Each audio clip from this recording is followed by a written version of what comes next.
রঘুনাথগঞ্জ ১ নম্বর ব্লকের অন্তর্গত রানীনগর অঞ্চলের বৈকুণ্ঠপুর গ্রামের ভাঙন পরিদর্শন করলেন জঙ্গিপুর লোকসভা সাংসদ মাননীয় খলিলুর রহমান মহাশয়। উপস্থিত ছিলেন রঘুনাথগঞ্জ ১ নম্বর ব্লকের বিডিও, জেলা পরিষদের সদস্যা চেসমিনা খাতুন মহাশয়া সহ রানীনগর পঞ্চায়েতের প্রধান।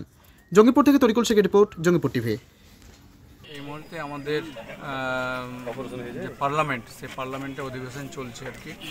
আমি পার্লামেন্টে থেকেই আমি খবরটা পেলাম যে আমাদের রঘুনাথগঞ্জ 1 ব্লকের রানীনগর অঞ্চলে রাস্তাটা ভেঙেছে আর কি। আমাকে কেউ ভিডিওর মাধ্যমে পাঠিয়েছিলেন আর কি। তো আমি সেখান থেকেই আমাদের জেলার যিনি আমাদের প্রশাসনিকের কর্তা, তেনাকে আমি ডিএম সাহেবকে আমি চিঠিতে জানিয়েছিলাম যে এর তাড়াতাড়ি রাস্তাটা তৈরি করার ব্যবস্থা হোক।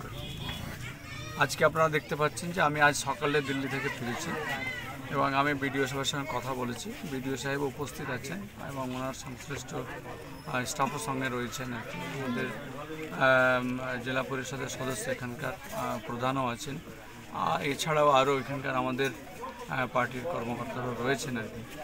কাজে এই রাস্তাটা যে সাগরদিঘি সহ আমাদের জঙ্গিপুরে যে আসার যে একটা সংযোগ রাস্তা এবং খুব জনবহুল আর কি রাস্তাটা, এই রাস্তাটাকে তাড়াতাড়ি মানুষের চলার জন্য, পেশেন্টকে নিয়ে যাওয়ার জন্য যেন আমরা করতে পারি, সেই কথাটা আমরা বিডিও সাহেবকে নিয়ে আলোচনা করলাম। কিছু টেকনিক্যাল বিষয় রয়েছে আর কি, সেগুলোকে আমরা আজকের মধ্যে আশা করছি কথা বলে আমরা এটাকে কমপ্লিট করব। তারপরে যেন অন্ততপক্ষে মানুষ চলাচল, যাতায়াতের একটা রাস্তা তৈরি হয়ে যায়, সেই কাজটা হবে। পাশাপাশি এর পার্মানেন্ট সলিউশন এই রাস্তাটা, সেটাও আমাদের যে রাজ্য সরকারের যে উইংস ইরিগেশন ডিপার্টমেন্ট আছে, সেই ইরিগেশনের সঙ্গে আমাদের জেলা শাসকও কথা বলছেন, আমরাও কথা বলছি, যেন তাড়াতাড়ি একটা রাস্তা বের করে আর কি এই রাস্তাটাকে মানে পাকাপাকিভাবে এই রাস্তাটা হয়, তার একটা ব্যবস্থা করানোর জন্য আমরা এগোচ্ছি আর কি।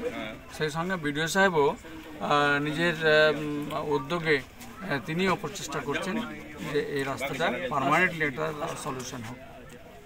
Thank you sir.